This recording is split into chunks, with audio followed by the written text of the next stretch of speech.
नमस्कार दोस्तों, आप सभी का हमारे YouTube चैनल पर एक बार फिर से हार्दिक स्वागत है। आज के इस वीडियो में हम लोग यूपी पुलिस कांस्टेबल 2023-24 के लिए प्रैक्टिस सेट को देखने वाले हैं और आज है प्रैक्टिस सेट नंबर 7। तो अब तक हमने कुल 6 प्रैक्टिस सेट को कंप्लीट करा दिए हैं साथियों, और यह जीके यानी कि सामान्य ज्ञान का प्रैक्टिस सेट है। तो चलिए शुरुआत करते हैं। आज हम लोग करंट अफेयर्स के महत्वपूर्ण प्रश्नों का प्रैक्टिस करेंगे। तो करंट अफेयर्स के भी 2 से 3 प्रश्न और किसी किसी प्रीवियस ईयर पेपर में 4 प्रश्न भी देखने को मिले हैं। तो चलिए शुरुआत करते हैं पहले प्रश्न से। पहला है कि इंटरनेशनल माइग्रेशन आउटलुक 2023 के अनुसार 2021 और 22 में आर्थिक सहयोग और विकास संगठन OECD देशों में सबसे अधिक अंतर्राष्ट्रीय प्रवास प्रवाह किस देश में हुआ। तो सर्वाधिक जो अंतरराष्ट्रीय प्रवास हुआ है वो किस देश में हुआ है, ये हमें बताना है। तो इस प्रश्न का सही जवाब होगा ऑप्शन नंबर डी, अपने देश यानी कि भारत में हुआ है। नेक्स्ट है कि किस राज्य में पहली बार पेंट ब्रश स्विफ्ट तितली की तस्वीर खींची गई और उसका दस्तावेजीकरण किया गया। तो किस राज्य में किया गया है साथियों, तो हिमाचल प्रदेश में, याद रखिएगा। सही जवाब होगा option number B, Himachal Pradesh.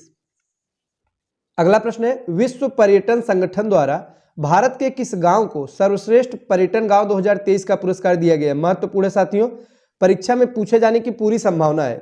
तो यह जो है भारत का वो कौन सा गांव है जिसे कि सर्वश्रेष्ठ पर्यटन गांव का पुरस्कार मिला है। तो उस गांव का नाम है धोर्डो गांव, जो कि गुजरात में स्थित है। याद रखिएगा साथियों, गुजरात का एक गांव है धोर्डो गांव, इसे ही सर्वश्रेष्ठ पर्यटन गांव 2023 का पुरस्कार मिला है।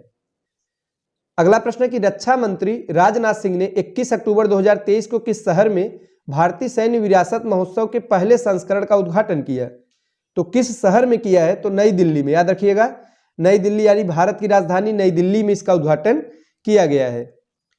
नेक्स्ट है कि भारत में क्षेत्रीय रैपिड ट्रांजिट सिस्टम के शुभारंभ के अवसर पर साहिबाबाद को दुहाई डिपो से जोड़ने वाली किस ट्रेन को हरी झंडी दिखाई गई है।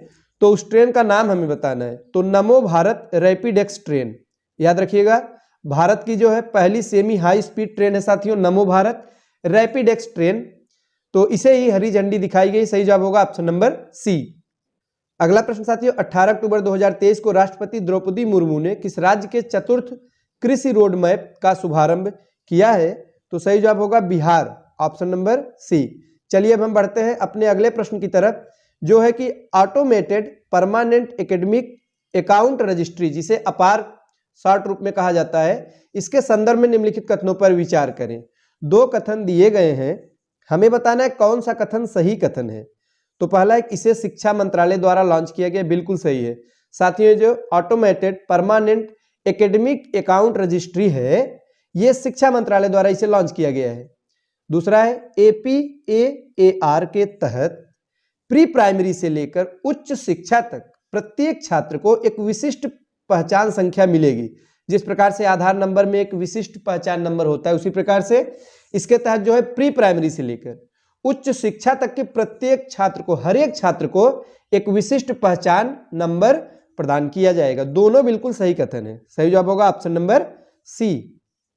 1 और 2 दोनों सही कथन है। आगे कि किस मामले में सर्वोच्च न्यायालय की 5 न्यायाधीशों की संविधान पीठ ने समलैंगिक विवाह को वैध बनाने से इनकार कर दिया। तो अभी हाल ही में समलैंगिक विवाह चर्चा में रहा है साथियों, तो इसे सुप्रीम कोर्ट के 5 न्यायाधीशों की संवैधानिक पीठ ने अवैध घोषित किया है। तो पूछा जा रहा है कि किस मामले में ऐसा हुआ है साथियों।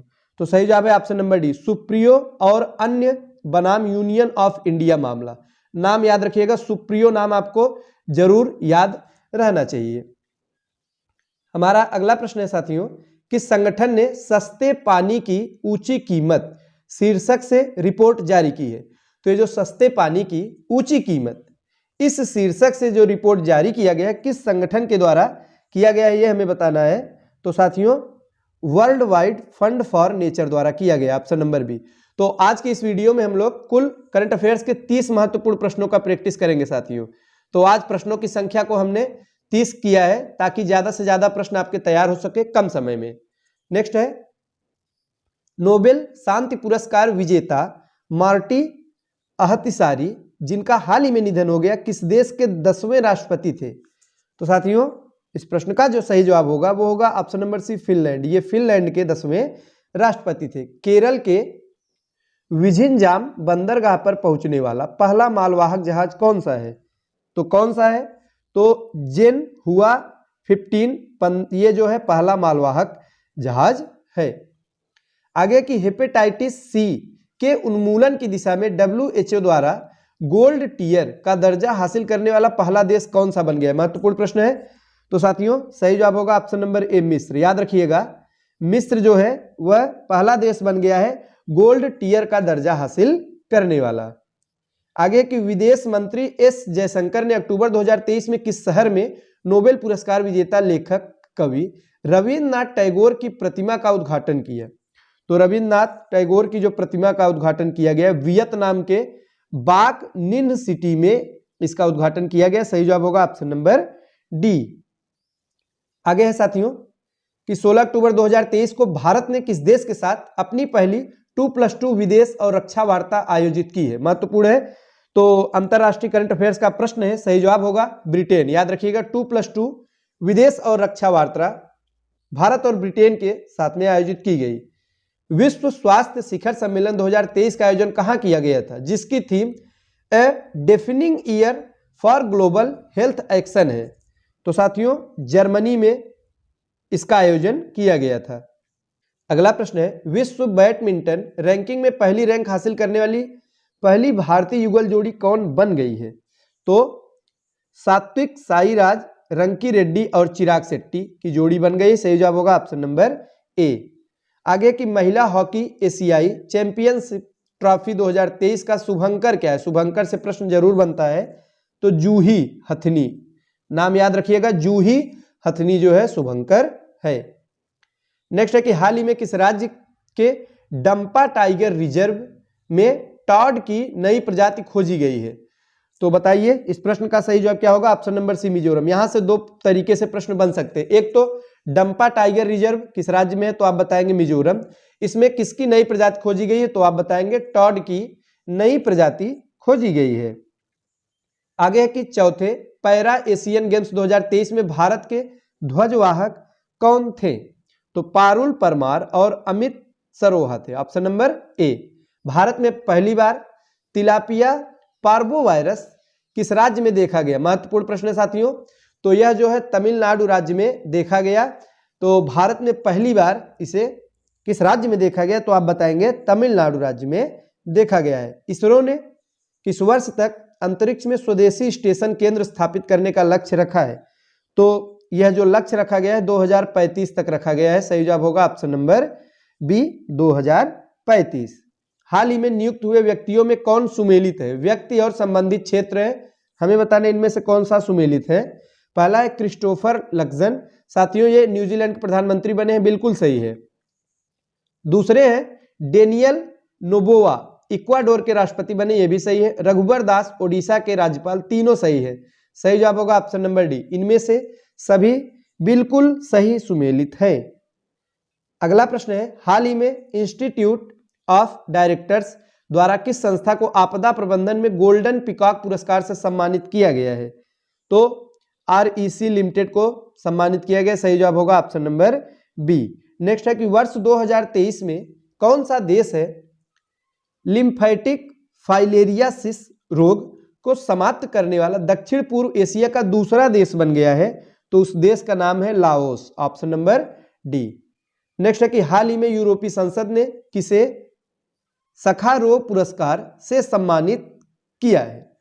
किसे किया गया है? तो महसा अमीनी को। Option number B.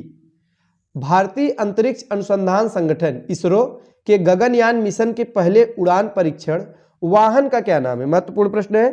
तो इस वाहन का नाम है एवॉट mission 1 TVD-1। Option number C याद रखिएगा। किस भारतीय जहाज ने गिनी की खाड़ी में आयोजित पहले भारत यूरोपीय संघ संयुक्त नौसेना अभ्यास 2023 में भाग लिया? तो किसने भाग लिया साथियों? तो INS सुमेधा ने। ऑप्शन नंबर डी इस प्रश्न का सही जवाब होने वाला है। आगे है कि ब्रिटिश अंटार्कटिक सर्वेक्षण के वैज्ञानिकों ने पहली बार अंटार्कटिक क्षेत्र में किस पक्षी में एवियन फ्लू की मौजूदगी का पता लगाया है? तो साथियों ब्राउन स्कुआ पक्षी में इसका पता लगाया गया है। 3 बेसिन, जैव विविधता पारिस्थितिकी तंत्र और उष्णकटिबंधीय वन शिखर सम्मेलन 2023 का मेजबान शहर कौन सा था? तो ब्रेज़ाविले, ऑप्शन नंबर सी। हमारा आज का अंतिम प्रश्न है कि इंडिया मोबाइल कांग्रेस 2023 के संदर्भ में निम्नलिखित कथनों पर विचार करें। 2 कथन दिए गए, हमें बताना है कौन सा इनमें से सही कथन है। पहला कि यह इंडिया मोबाइल कांग्रेस का 7वां संस्करण था, पहला सही है। दूसरा, यह बेंगलुरु में आयोजित किया गया, दूसरा गलत है। तो कौन सा सही है? केवल पहला। सही जवाब होगा ऑप्शन नंबर ए। तो साथियों ये थे करंट अफेयर्स के 30 महत्वपूर्ण प्रश्न जिनका हमने प्रैक्टिस किया। वीडियो अच्छा लगा हो तो लाइक करें। आज के लिए बस इतना ही, धन्यवाद।